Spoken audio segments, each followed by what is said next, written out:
players you have available to you, making adjustments. What have you learned about yourself as a coach through that time, and about the teaching progressions that work for these players? Yeah, just to be flexible. There's nothing that's cut and dry, and whether whatever you believe in, you might preach something throughout the off-season training camp, and then when you actually go out there and play real football, it's a lot different than OTAs in practice. So just being able to adjust on the fly, be flexible, and always doing what's best for the players. We ask you about your first, not every week, but Definitely. when you see the impact he's made on the game, what stands out to you? You just feel him. You feel him from the sidelines. You're exactly right. He just impacts the game in the run and the pass. He's really all three downs, and he's got really good stamina to play as hard as he does for as many snaps as he plays. And he's just getting better and better, and he's making an impact on the game. And we're happy to have him. How would you rate his trash talking? I always saw that mic'd up. I don't necessarily hear. He's obviously on the sidelines on the bench. I hear all that stuff, but when he's out there actually talking trash to the other guys, I'd say it's pretty good from hearing that mic'd up. How would you assess how Quentin Lake has played and developed since you've been? Yeah, he's been excellent. Just excellent. He's really a guy that kind of like Hoyt does for the front end. Mentally can handle and physically handle a lot of stuff. Where can play nickel, can play safety, can move around. I don't think he gets enough credit for how physical he is and how well he can cover. And then obviously he has all the above the neck stuff. So he's a critical piece for us, the leader of our defense. He's kind of the heart and soul of us. So just so happy with the way he's playing. So happy to have him. Was any of that a surprise? I mean, based on how you guys saw him in college, his physical play, or anything a surprise that maybe you didn't quite expect? I don't think we necessarily thought he would play nickel. That kind of happened out of necessity last year, and then nothing has surprised us this season from what he put on tape last year. And then we loved him coming out of UCLA. I was actually coaching defensive backs at the time, so he was definitely a target for us and a guy that just fit in that Rams mold. The Jordan Fullers, the Taylor Rapps, the John Johnsons, those safeties that have come in here and been really good. And we saw him in that light, and he's definitely lived up to that. Chris Shula had one of his best performances in pass coverage this last season. What stands out to you about the way he's grown in that area?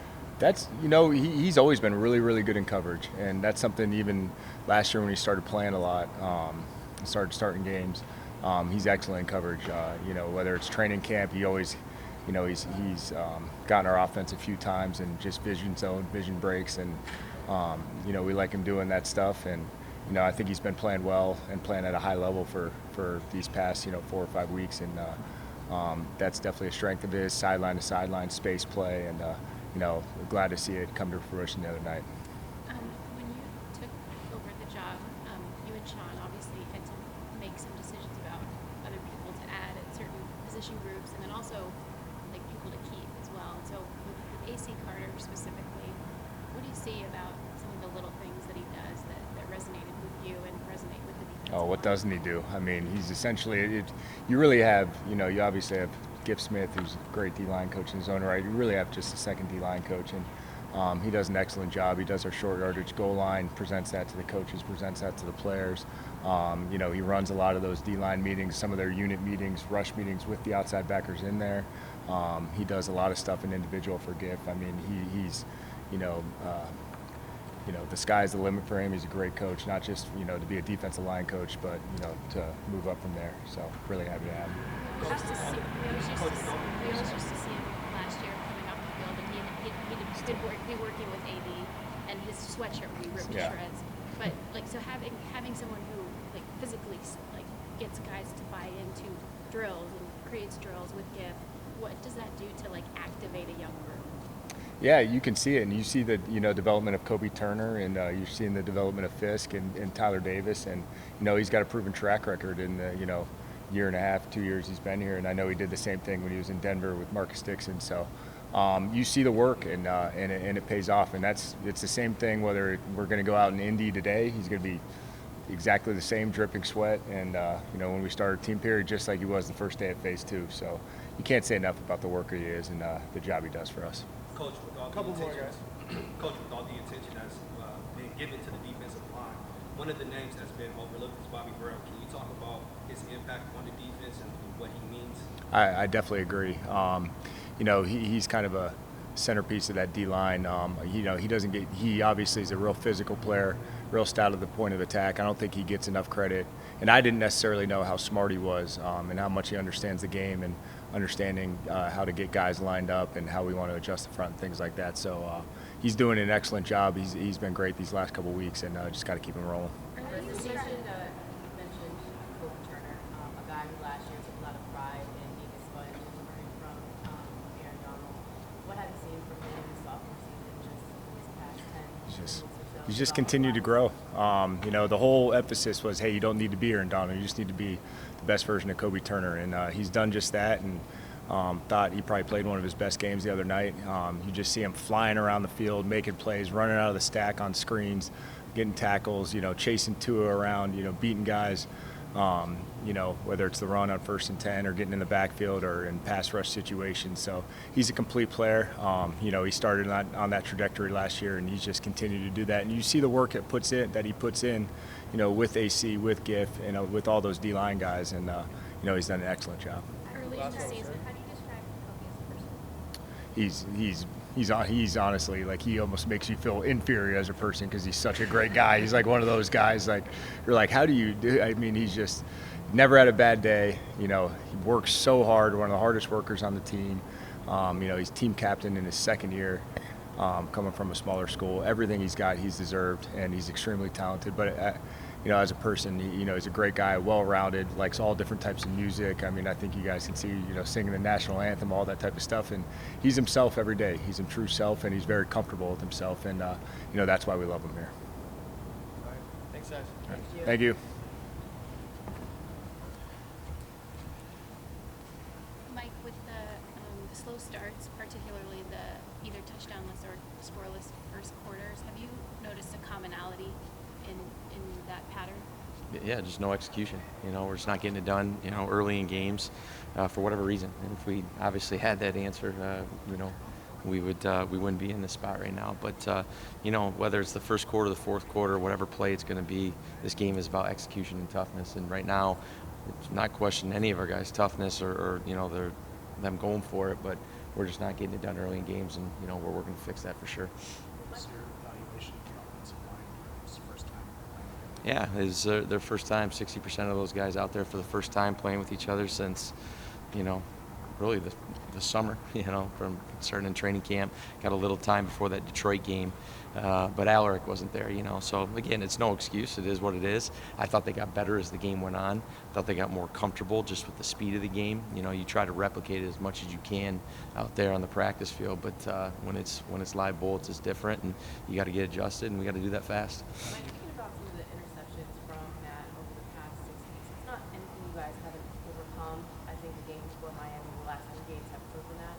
But is there something that's a common theme coming up, whether it's just needing a quick release or protection?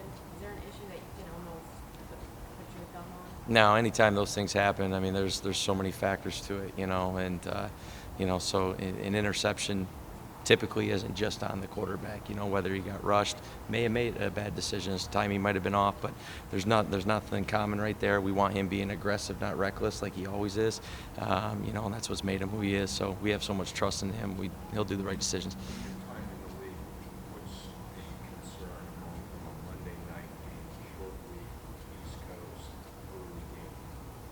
No concern at all. We just because it is what it is. I mean, every team's got to do it at some point. So, you speed up your process a little bit on Tuesday, but you should make sure you cross your T's, dot your I's. You get out there. The only thing different for these guys is they come in Wednesday, don't have a full practice. You come in, you do walkthrough stuff like that, but they still get the first and second down game plan. We do third down today, like we typically do. We'll get red zone going tomorrow. So, by this time right now, they should feel normal in terms of where they are at within their process. How do you think Tyron has played the last few games, and what do you think you guys have to do to get the run game going again? Yeah, and again, I think Kyron's battling, and again, within all facets of offense, but particularly the run game, it takes all 11, you know. So this isn't one person's problem right now, the way that we're running the football. It's all of our problems, starting with coaching. You know, we got to get it fixed on our end first. The players will follow suit. We're working at it, you know, and these guys want to get this thing fixed, and it starts on days like today when we get the pads on, practicing with a purpose so that it can come, you know, game reality on Sunday. Sort of a two-part question, if you don't mind, Sean. You mentioned a couple times earlier this week how long that defensive front can get in New England, particularly when they get active in pass rush situations. First of all, what kind of a threat does that pose to an offense trying to just get off the ground, sustain drive, stay out of those long downs? And then also we saw what could happen with those windows affected, a couple of really big dudes in Miami getting their hands on the ball and affecting some of those throwing lanes. What are the teaching points? Yeah, no, I mean, it's a great question because, I mean, these guys are long and they're big and they're strong and they're sturdy, and that's the way they've built it there. And that's why they've always been an extremely good defense and a really good front seven, you know. So we'll have our hands full there. Every week you have your hands full with defensive line in this league. It's just the way that they're built in terms of, like you just said, their length and their size. So obviously Miami had some of those similar guys like most teams do. Got some hands on some balls, keep the hands off, you know, go attack them. All right, get on them first, and you know, and just keep battling your butt off. Yeah, he's playing well. He's earning it out there on the practice field. We have, you know, confidence in all three of those guys that are out there. Want to be able to rotate those guys, keep them fresh, but he's earned his spot. You know, he's a little banged up, obviously, in training camp. So as his practice has gone up, his reps in the game have gone up. Coach, coming out of the bye, you guys played with a sense of urgency and desperation, and totally transformed your position, not only in the division, but giving yourself an opportunity to make the playoffs. With this loss, now your back is, you know, proverbially against the wall. How do you utilize the last game to propel yourselves forward throughout the rest of the season?